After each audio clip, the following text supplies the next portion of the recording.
Welcome to the Cashflow Project podcast. Are you looking to better your financial situation by increasing your cash flow? Too busy to hunt for real estate deals or don't know where to start? Then you're in the right spot. Join us as we dive in and talk about investing for cash flow using multifamily real estate. Welcome to the Cashflow Project podcast. I'm your host, Steve Fieros with Tri-City Equity Group.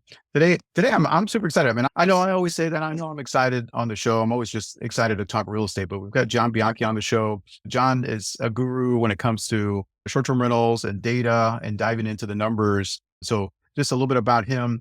So he's the founder of STR Search. So he's successfully directed over $70 million worth of investments into strong cash flow and Airbnbs across the country. He's a master of deciphering complex data sets. John has a 100% success rate across 150 different properties for helping his clients acquire cash flow and Airbnbs. And he's also a dad. I'd be curious how old your daughter is now, John. She's Oh, 6 super months. cute. Oh, that's awesome. She could even be in the room. Amazing. Oh, Yeah, good. she's 6 months old. No, that's awesome. As a girl dad myself, I've got two beautiful girls. And so I know the joy in that. I know the pain in that. And I know that prompts you to want to do more. So yeah, no, kudos to you having her in the room. But yeah, well, John, welcome to the show. Appreciate you having me, man. It's a good way to get this thing started. But yeah, I absolutely love it. I have only had the good so far, not the bad. So I'm sure as she gets older, it'll be a little more difficult, but we'll get there when we get there. I miss that age. That age is it's a beautiful age. It goes by very briefly, but it's such a joy. So That's something that I've been thinking about a lot, where I catch myself almost like missing it already while it's right in front of me. And I have to remind myself being like, no, she's 6 months right now, just to soak it in. And I'll just sit there and just soak in the time with her. And I love it. It's the best thing in the world is being a dad. oh yeah, 100% agree. For those of our listeners that have not had the opportunity or whatever, I get it. If you say, "Man, kids is not my thing," I feel like I used to say that before I actually had kids, but there's something different when they're your own, and when you're not handing them back to whatever parent that you're briefly watching them. So yeah, no, it's an amazing thing. Without a doubt. Yeah. Right on, right on. Well, John, for those of our listeners that may not have heard you on some other shows or diving into any of your materials, fill us in, give us a little bit of your backstory. How'd you get started in real estate, but even to start the current business that you're in? Like give some of your background. Give the whole rundown. Sounds Sure. good.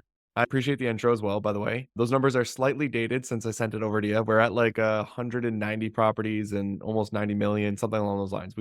Awesome. We keep pumping out, which is great. I love what we're doing. And we still have that 100% success rate, which makes me really, really happy. As we get into working with retail clients rather than just institutions, it gets a little trickier, but we're making it work. So far, so good. But the backstory, for anyone who's wondering, how do we get all the way to the point of being able to do what I've done? I kind of got hyper focused on Airbnb data, right? My whole thing is Airbnb data. I'm obsessed with it. I love it. I think it is one of the most useful tools ever. And I feel really lucky that the industry that we're in, we can quite literally hop onto a website and be able to see exactly how much every single one of our competitors is making. You really just can't do that if you're trying to own a Subway, you know what I mean? Or a McDonald's. Like you can't just figure it out that easily. So it's a beautiful thing. And I got obsessed with it. And the way I got into it originally is through wanting to raise money to be able to grow my business. And the business at the time was arbitrage and management. And I knew that I was going to need someone else's money to grow the business if I was going to do it, because I didn't have the money myself. And I saw the data as a way to be able to do that. Now, fast forward, I opened up a whole bunch of properties out of Chicago, Scottsdale, Michigan, stuff like that. And they were all arbitrage or management. We also had a cleaning company. And then COVID comes around and kind of wipes that out, right? I was able to sell off the contracts. And so we still able to walk away with something. However, having the business completely wiped out was tough, right? I could have restarted it, but at the time I had what is referred to as host fatigue, where you're just exhausted from hosting people and kind of over it, to be honest. And so I actually, at that time, was trying to pivot, right? I was trying to decide, like, where do I go from here? And I actually went into the renewable energy industry at one point for a little bit, completely got away from Airbnbs. I even went traveling for a while, which was nice. But before I did all of that, I actually made a little course about Airbnb data. And I did that because I had talked to enough people. It was a free course, by the way. Completely free course. It was like less than 3 hours long. So it's not I'm not trying to sell anybody a course here, but it was something very simple, but it explained my process. And I put it together because I had enough people that had reached out to me saying that they didn't understand the data. Whereas like I knew what I was talking about. And I knew what I was talking about because I had properties that were working, whereas other people didn't. Right. And so people were asking, like, can you help me with that? And if you hear enough people tell you their horror stories, you start to feel for them and you want to be able to be like, if I know how to do this, I could just tell them how to do it, and then I can avoid them buying a bad property, right? So I make this whole course. It's a really short course. In my mind at the time, I'm like, oh, I'm going to sell this. It's going to be great. It's going to be a way to build a business. And it was so short and bad and not well done whatsoever. And there's not enough credibility behind it, all that stuff. So I post it on YouTube for free, and it gets on there and it just sits on there. And I literally leave the industry and I go traveling and I go to renewable energy and all this different stuff. And while that's out there, people just start picking it up, right? I didn't have like a YouTube channel, a big one where people were coming to it already, but people just start watching it. And by now, 14,000 people have started it. A total of 4,000 of those people have actually finished it, right? But enough people went through it. And what happened was people were reaching out and they're like, hey, can you help me? And I'm an opportunist. And so when people start asking for help in certain ways, I'm like, sure, let's see how I can help, right? And then I realized that people are asking for the same thing kind of over and over again. I'm like, I bet you I could turn that into a service. I bet you there's more people that need that.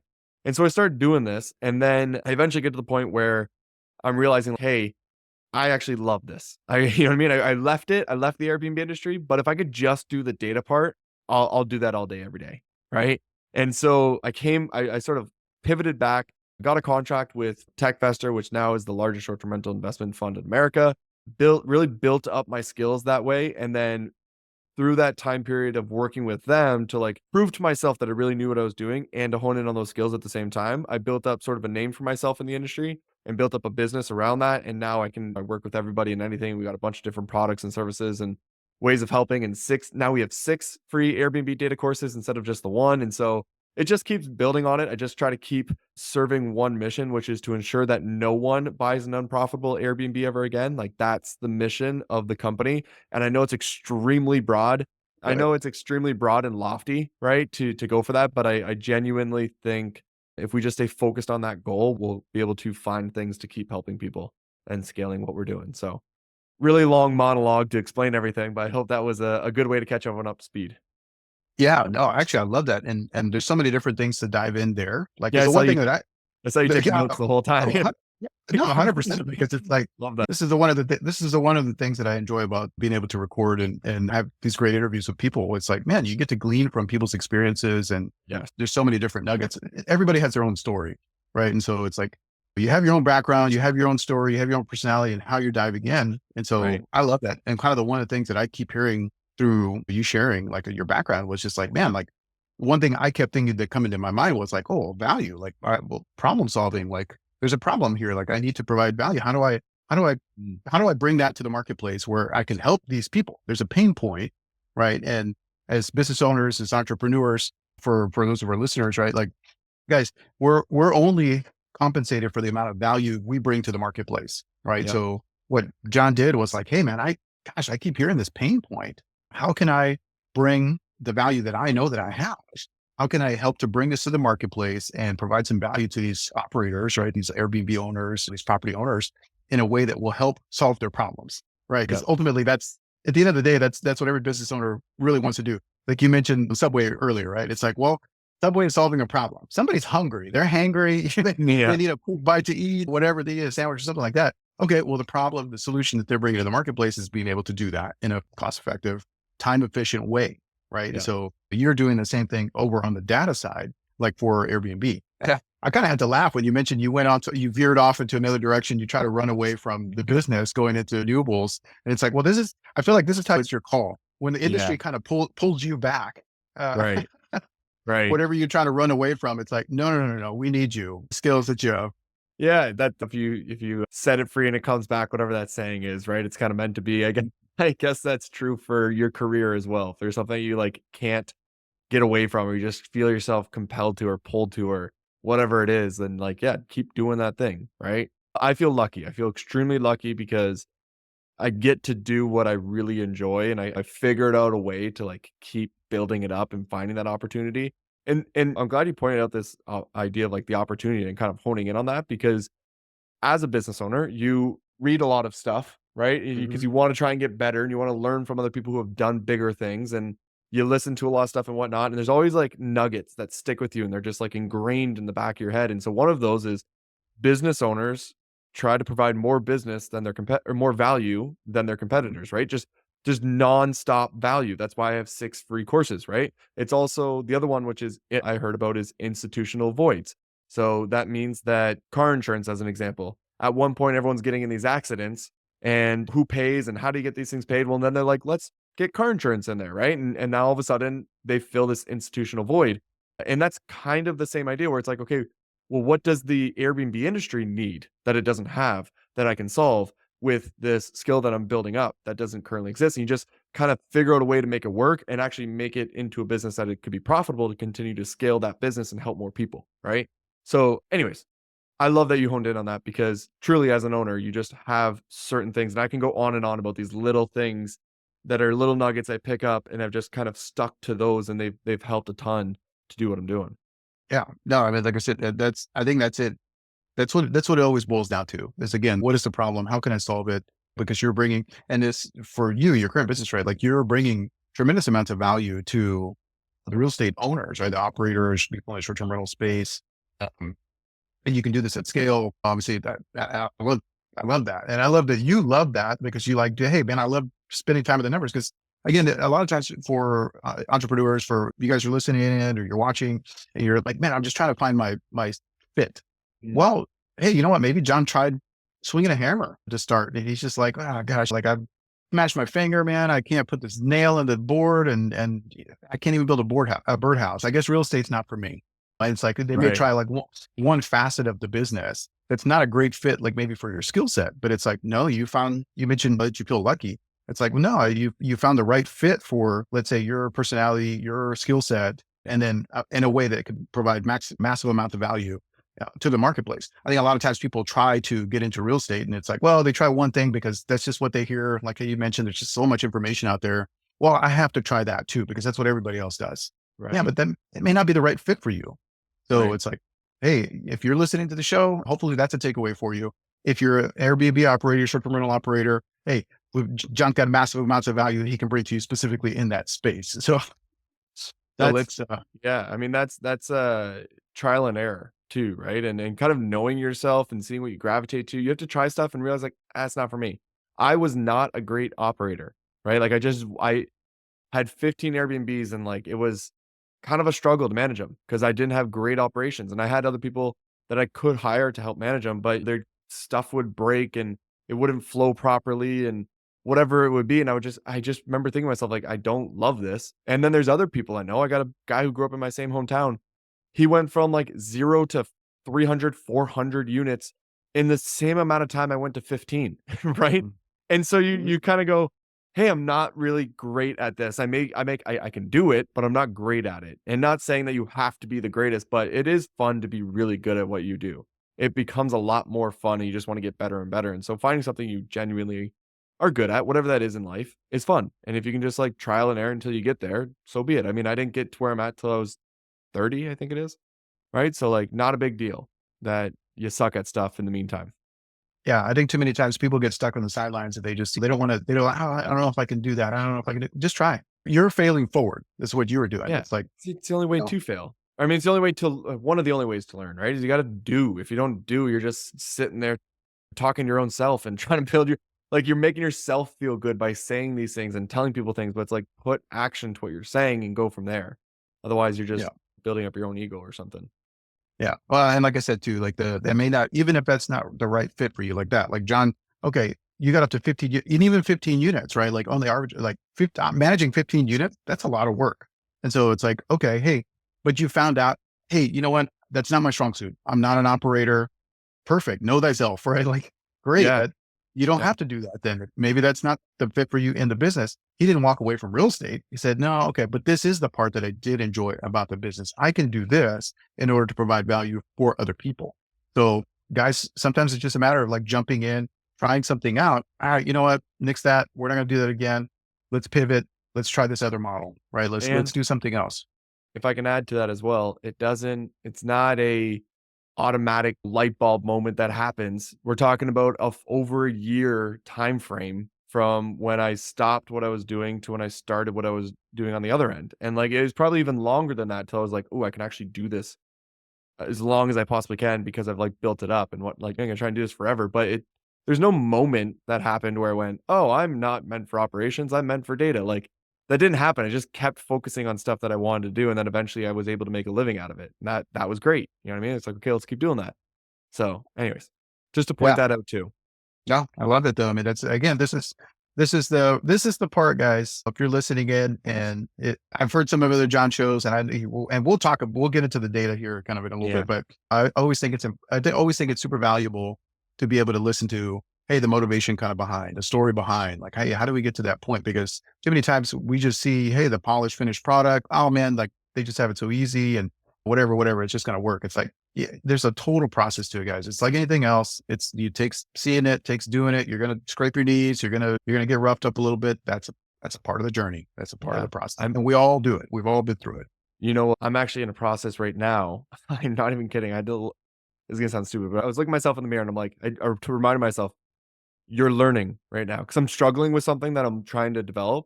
I'm trying to get better at a skill that I haven't done, but I enjoy it, but I'm new to it, and so I'm trying to get better at it. And there's areas where I can feel that I'm not doing it well, and I don't know the solution to it. And I genuinely was like, it's okay. You're learning. This is the process, right? You gotta suck before you can be good. And I genuinely reminded myself of that this morning. And so it's perfect timing to talk about this right now. It's just how it goes.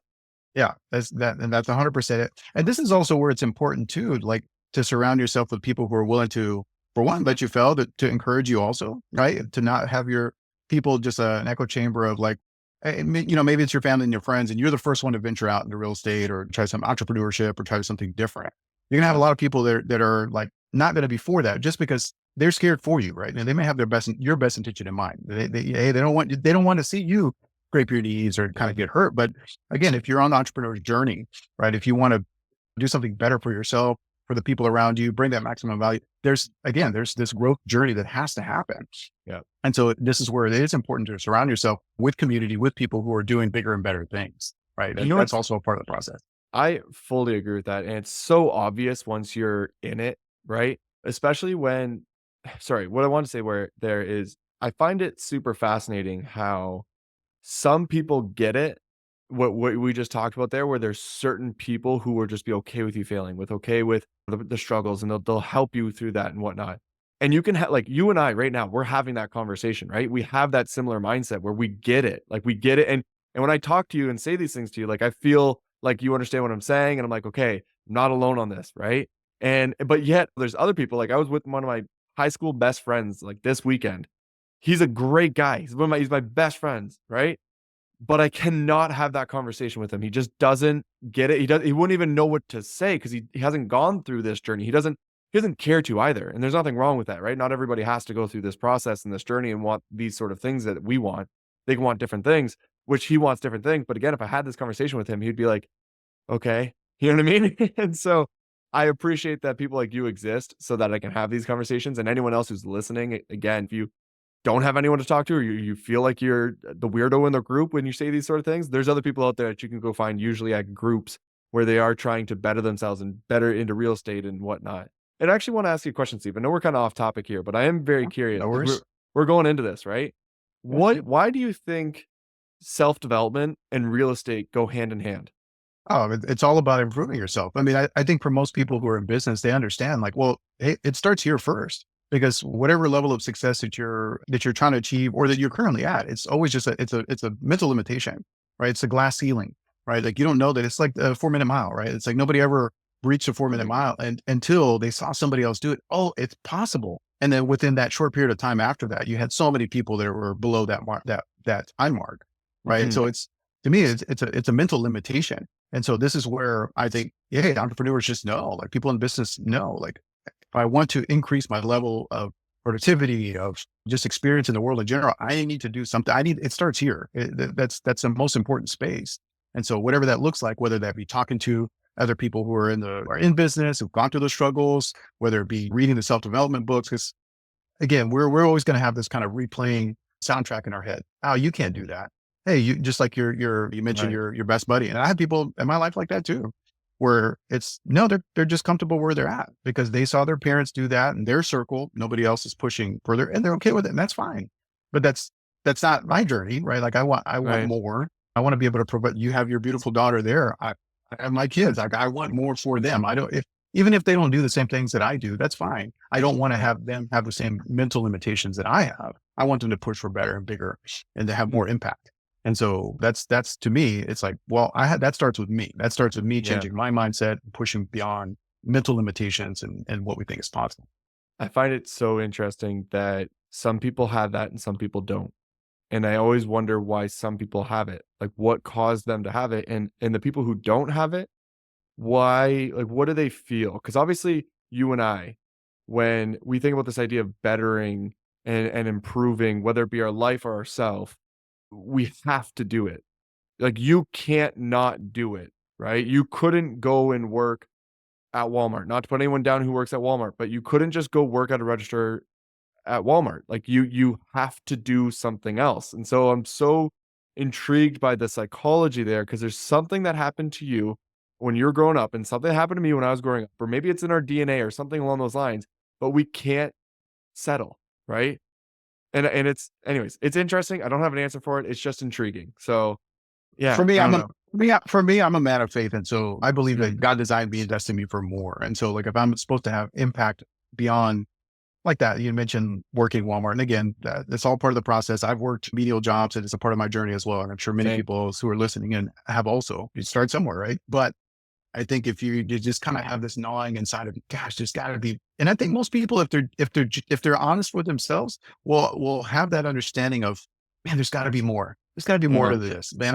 I've woken up and punched the clock and dragged myself to work many times in years past, and I mean sometimes even now, but it's usually more joyful, right? Like usually it's Yeah, more like, yeah. no, we got to go, right? Like there's more Right. people to help. There's more people to serve. Like and Yeah. body in motion tends to stay in motion. So I think once you get momentum going, like you can continue that. But when you're first starting, it's really easy to stay on the couch. It's really easy to stay comfortable. Yeah. It's really easy to kind of slip into the routine of, well, this is just what I do. I work Monday through Friday. I show up. That's easy. You can leave work at work.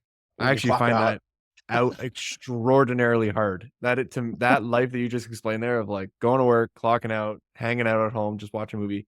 I find that so hard to do because there's the when you have motivation, you could do the hardest thing as long as you're motivated to do it. It's not hard, right? You're like motivated. Anyways, we can probably go back and forth, but I mean, I did grow up with a religious background as well, and so maybe that's part of it. Maybe there's something to the religious background that really makes us want to serve and do more. I think for most people, it's like I said, whether or not that's ever been explored with them personally, I think we kind of all have this innate something within us that's like wants to do better, wants Mm, to do more, wants to explore, and it just, I think the weight of kind of life, the day to day, man, I got my mortgage to pay, I got my kids to feed, I got my family to take care of. And it becomes, not that it's easy, but it becomes simple just to, well, I yeah, need to take care of them. And so you're justified. Well, now I am serving somebody. I am taking care of, and right. that's fine. Like Good. you can feel Yeah, fulfillment in that. But I think for most people, if they end up getting any kind of momentum, they want to do more. Well, gosh, if I did that for me, how can I do that for another family? Even just one right, family? What kind of difference right. does that make for them? But, and then Yeah, again, man. then you start to kind of build on that. Right. And so I just then it had, becomes infectious.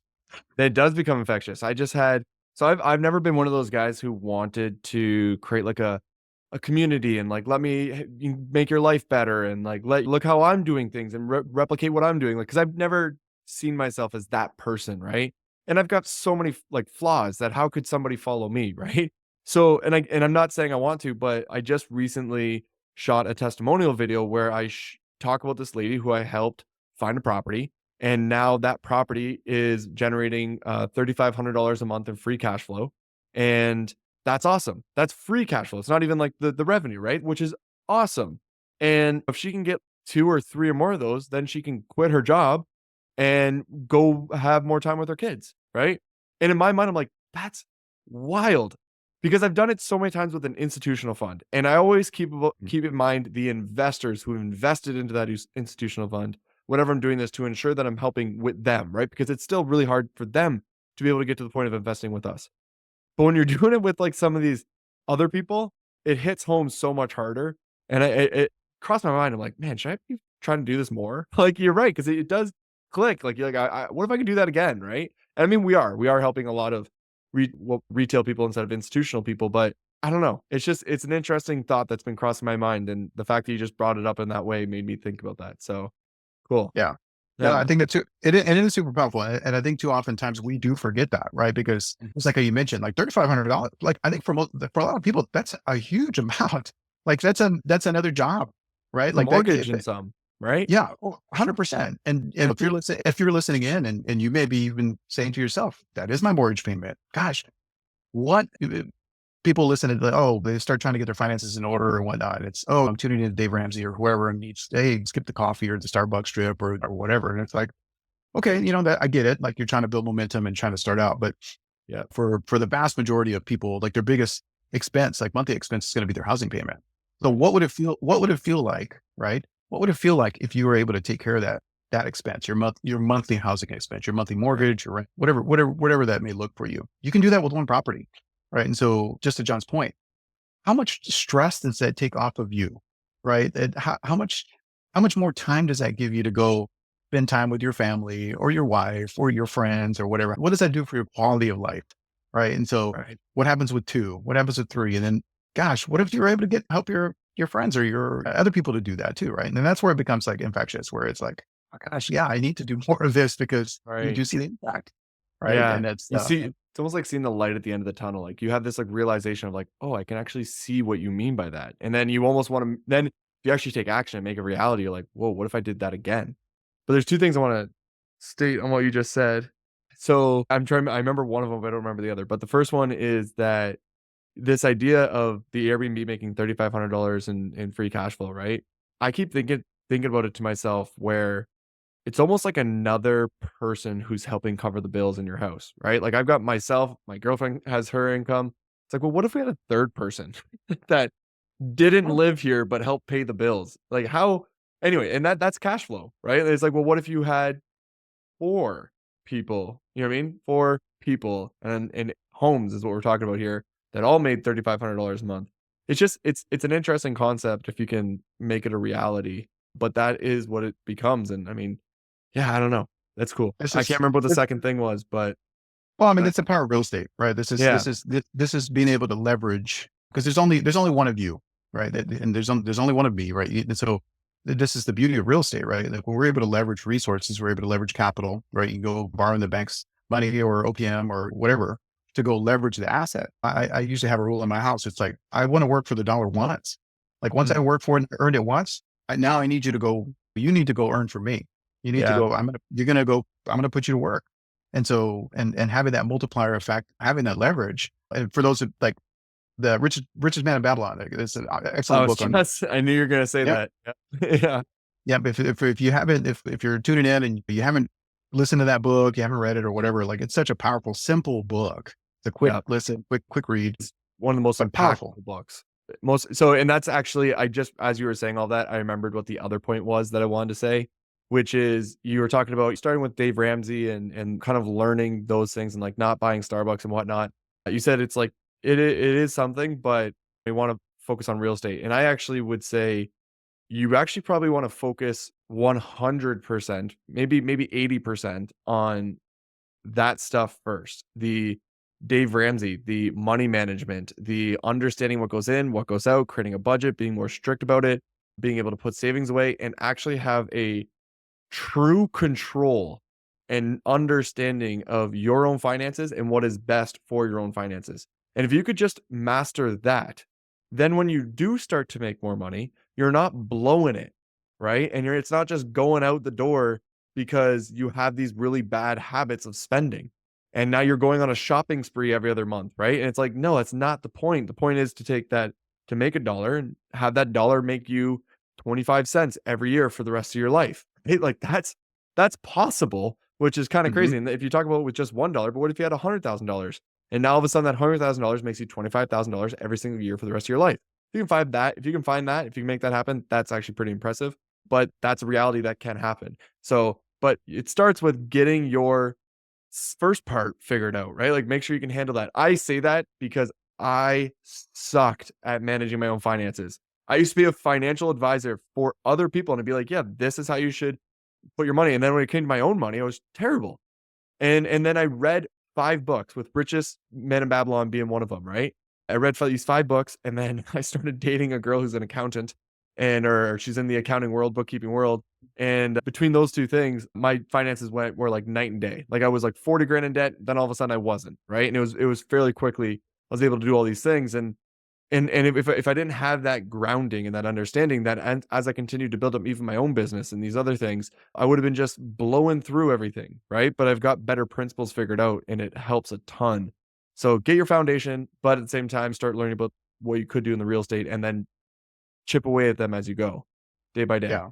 And even that too, right? Like this is where it's so important to pick out the right partner, right? We talk on Yeah. the show a lot. We'll talk about business partners, but you mentioned your wife there. Again, talk about surrounding yourself with people who have a mindset of where you want to go, right? Like if she was a spender, right, and also was equally as poor, let's say, as you mentioned, you were managing finances, Yeah. okay, then you'd be in a bad spot, right? But because you're surrounding yourself with somebody else who is strong in that area, wonderful. Like now help you to course correct. And now you're both headed into a different trajectory. Right. And so Yeah. it's like, this is where the power of your network, the power of your social circle, power of your partner, business partners, friendships, relationships, all that kind of stuff, all of that comes into play. So yeah, that's great. Couldn't agree more. Well, I'd be remiss if I didn't at least dive in a little bit too. We're talking about life and kind of the background. And again, I love these conversations because to me, this is so important, right? Same. You get to the nuts and bolts of real estate. It's not rocket science. I mean, it's absolutely important, but to be a huge part of it is like the mindset and motivation and all that kind of stuff to get you to that space where you can even contemplate doing anything in the business world. But let's shift gears a little bit, and we'll talk about more of kind of like what your company is able to provide and how you're able to help investors. I'm also curious too, like what you see on the horizon, like short-term rental space. I mean, it happened to you, right? With your Airbnb properties, what have you seen in the last several years, right? We've had a lot of volatility in the space. Airbnb has been dead. Airbnb was to the moon first, and then it got wiped out and all this kind of stuff. We've had a lot of volatility. What has been your take on in the industry the last few years, and kind of where do you see where we're headed now? So funny enough, I actually got asked this exact same question earlier today. And so I've got a pretty good answer prepared, or just on the top of mind anyways. So the only reason that people feel like the Airbnb industry was failing is because we had an extreme shift during COVID. However, if you were to look at the Airbnb industry from 2017, 2019, kind of that time frame pre-COVID, and now 2023, 2024, post-COVID, it's almost the exact same. Meaning people are traveling to the same areas. People are constantly trying to improve their listings, improve their experience, and get better listings and whatever it may be. Those 2 worlds are almost identical. However, during COVID, we had an extreme shift, right? And that extreme shift was nobody was hopping on a plane to travel, and nobody was Mhm. traveling to cities. And so then therefore, you had an outrageous amount of people going to a select few markets, right? With like Blue Ridge, Gatlinburg, Joshua Tree. These specific areas were just booming because people were leaving the cities. No one felt safe going into the cities and all of this different stuff. But that wasn't the reality, right? That's only if COVID persisted. And so, whereas once that gets settled and figured out, life goes back to the norm and people feel comfortable going into cities. People feel comfortable to hop on a plane. And that's all that happened. That's literally all that happened, was that we had a bunch of people traveling to these remote cabins and these remote areas and these areas that were 2 hours away from every single major city. And so then the real estate was getting bought up like crazy because there was a ton of revenue being made there. Mhm. And so people were making some money hand over fist. And then you get some gurus who are out there saying, hey, I'm making money hand over fist in this market. And now all these people start jumping on it, but those videos have been playing for the past 2 years. So now the person's 2 years late getting into that market. Now the housing prices has doubled and the interest rate has tripled and the revenue has completely dropped because everybody's going to the other markets, but they don't see those trends because they're new to the industry. And so then all of a sudden that happens to thousands of people across the entire market. And then they start complaining and they go, Airbnb's failing, Airbnb's losing, Airbnb's bullshit, right? And then you also have the people who jumped into those markets when everything was flowing in and the demand was significantly higher than the supply. And you could throw in the ugliest furniture ever and be in the worst host ever and make $100,000 from your $300,000 investment and you thought you were a genius for your decision, which at the time was like, yeah, you did a great job. You made a bunch of money. But in the long run of things, it's still a business, right? If you had a Subway shop or a sandwich shop, let's say, that was kind of gross and not well managed and didn't provide things well and got bad reviews, it's going to shut down, right? Especially when there isn't a crazy amount of demand for just your sandwich shop, right? And so it's the same idea. So I guess what I'm trying to say is when we talk about how do I see all this, I just see that we went through an entire pivot. We went from one extreme back to the norm. And during that transition, people made bad decisions looking at a fad, right? Looking at the current time rather than a 10-year horizon. And they made a mistake, in my opinion, right? Now, some people, I talked to a guy earlier today, bought in Joshua Tree in like 2020. His property made 95,000 back then. Now it's making like 56 or something like that.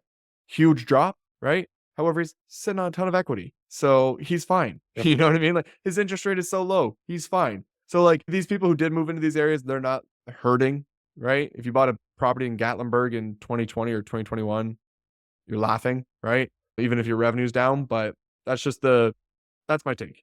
And like I said, I just answered that question this morning and I did not answer it nearly as well as I just answered it here. So you prepared me for that one. Well, it's like reversion to the mean, right? It's like, okay, well, hey, look, this was that area before, right? And then that was one of the things, right? Yeah, okay, yeah, but if we're underwriting a property, then hey, look at the 2019 revenue numbers, right, to get an accurate portrayal of kind of what you're buying. But I mean, that's also too like this is real estate, guys. Like this is no market. The market is cyclical, so it's going to do this, it's going to do that, right? We're going to go up, we're going to go down. So it's a matter of like, all right, like, hey, you identify opportunities in the market to be able to take advantage of those and provide value in that space, in that time period.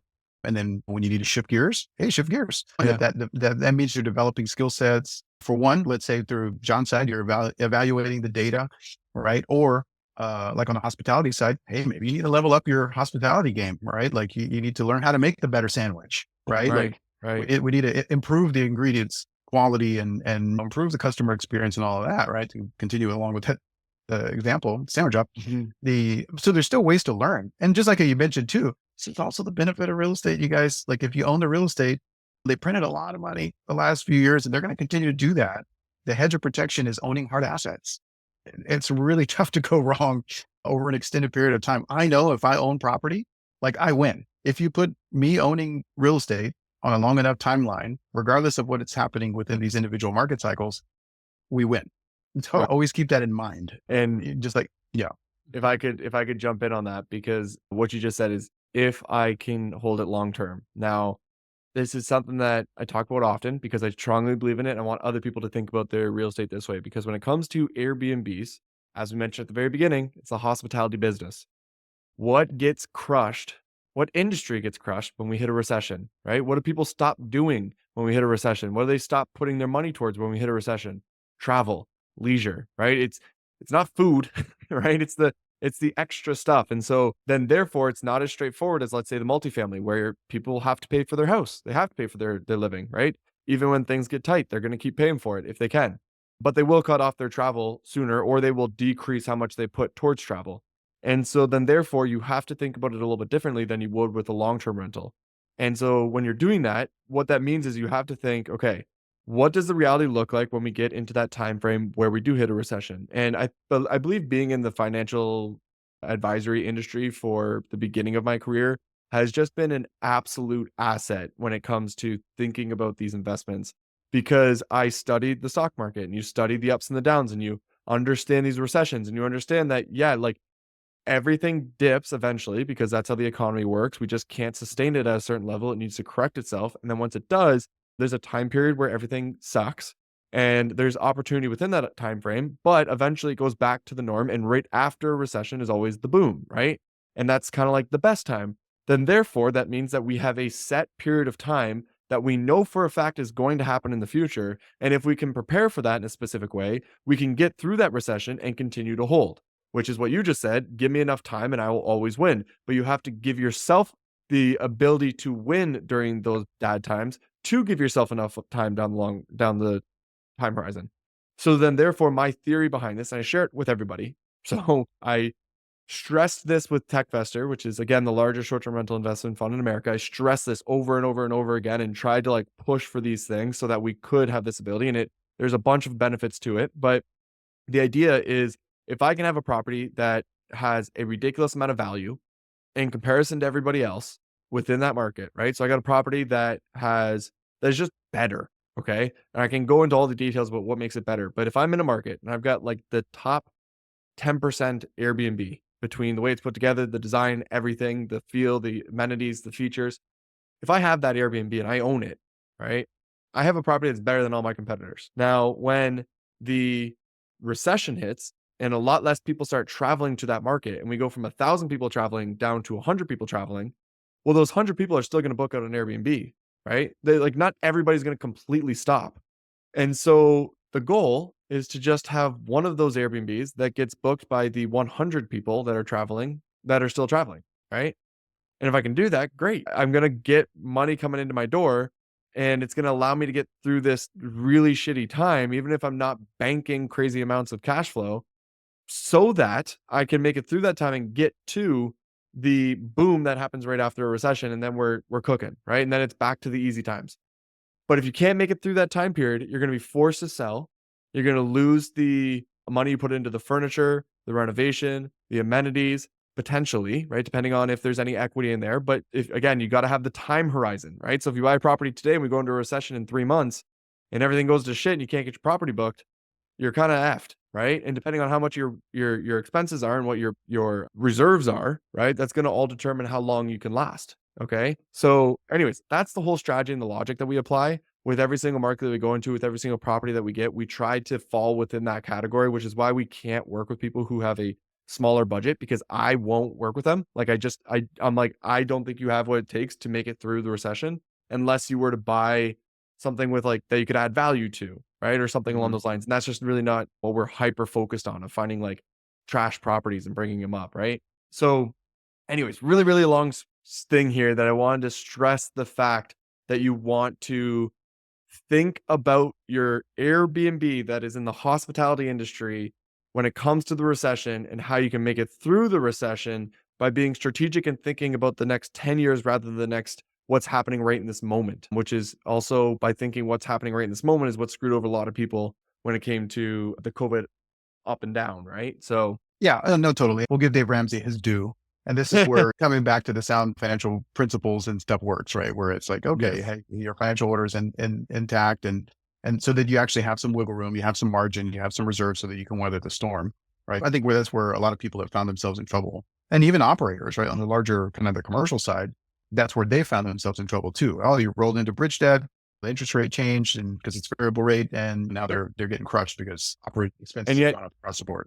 you look at the greatest investor in the world and what is he? I always forget his freaking name. Yeah, Charlie Munger and his partner, it's Warren Buffett. There we go. Warren Buffett. Yeah. So I forget it every time I bring it up. I'm brutal with that. But yeah, Warren Buffett, he sits on so much cash when he thinks that things are going to go down. He owns more cash than the government Okay. treasury, something like that right now, which is insane, right? But again, what you just said is that people always get themselves like caught up, right? Because they're not managing their money well. And then they get into this bad time and they've shot themselves in the foot. And I get it. Like I went through COVID, right? I was unprepared for COVID even a little bit.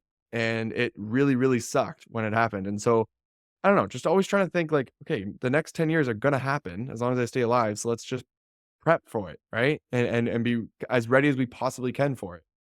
Yeah. Anyways, No, love that. 100%, 100%. And guys, that's actually a great way to kind of wrap up. You definitely look, the money printing is not going to stop. The debt service on the national debt is insane for the US. I know that John's in Canada, but globally that this is all kind of a similar situation. So you will always win holding on to hard assets, but the key thing is you want to buy the right assets. And this is where talking to somebody like John, taking advantage of some of his courses and some of his tools are going to be infinitely valuable, right? To help you make the right decision, buy the right properties. John, if our audience wants to connect with you, if they want to learn more about what you have to offer, what's the best way for them to do that? So what I always recommend is for people to watch, like if you want to go through the free courses, you have to go to shop.scrsearch.com, sign up for the free courses, and you can start going through them. There's over 50 hours there. It's going to essentially make you a train you to be an analyst to be able to find profitable properties with the exact process that I've done. Extraordinarily useful. A ton of people have gone through it. If you want to hop over to YouTube and watch what I'm putting out there at the Airbnb Data Guy, I put out a bunch of fun reels on Instagram, also at the Airbnb Data Guy. And if I can just say that my business is to help people find properties. And the way I always explain this is the way I've built my business is that I'm not a good salesman. And so I give away the entire process. I go, here you go. You can do it yourself. If you want to do it yourself, you can do it yourself. I've laid it all out for you. You can do it yourself. However, you now have the option to hire me if you don't have the time or don't want to go through that entire process. You have the option, right? So I'm not forcing anybody to work with me. I'm not hiding any secrets here. It's just like, if you want to work with me, you have that option. So yeah, we can find you a cash flow property. That's awesome. Yeah. And like I said, in this part of the market cycle and kind of where we are just with, I mean, interest rates are just taking a dip now, but they're still way elevated compared to what they were again. And even that too, like, even if we weren't where we are in the market cycle, you always want to be smart about buying the best properties. So always use the data, like always use the tools available to you. I think the easy times is when people shoot themselves in the foot, right? It's like, oh, everything's going so good, I'm just going to buy whatever. And it's great for like 6 months to a year, maybe even 2 years. But then down the road, they're screwing themselves. And so you just got to be, I don't know, be strategic, be smart about your decisions. It's a really big investment. Put a little bit of extra work, review the analytics, you learn what you need to learn and make a good decision and try and do that over and over and over again. It's going to have that compound effect that you're looking for in life. Absolutely. 100%. Well, John, I think we're going to have you back on the show. We're going to do a follow-up episode where we dive in a little bit more into let's say where we are at that time in the current market cycle. I'd love to have you back on. I mean, I would talk shop all day and talk story with you all day. I want to be mindful of your time, get you back to your little one there and get you on to your day. But I greatly appreciate you hopping on the show with me today. And like I said, yeah, we'll have John back on for another episode. I appreciate it, man. Thank you. Really appreciate you taking your time out of your day, John. We'll talk to you again soon. Aloha. What an incredible conversation with John Bianchi. For those of you guys who are in the short-term rental space, I'm sure you're familiar with his name. He's definitely the data guy. So go check out some of his other content as well. But excellent conversation. We didn't focus too much on as much of the numbers as probably some of his other shows. But to me, it's always important to understand the motivation, the mindset, the backstory of what drives people, what motivates people to help people in the space and to do what they do. So definitely we'll have John back on the show. Super grateful for our conversation. And I hope you guys enjoyed that as well. But guys, if you're interested in connecting with us here locally, if you want to network with like-minded investors, you want to level up your connections, do a little bit about what we talked about on the show, surround yourself with people who are trying to improve their life situation, their income streams, and just their life in general, come meet us out at one of our local meetups, Honolulu multifamily and more. We'd love to put a face to the name, shake a hand, and make some great friendships and some connections. We have those meetups every month here in Honolulu. So if you're visiting on island or you're here local, we'd love to see you out. Guys, if you're enjoying the show, make sure you're sharing the episode, leaving us a 5-star review. We'd love to continue to provide value and high quality guests for you guys. So the only way we can do that is we get the feedback from you that we know that we're putting out content that you guys enjoy.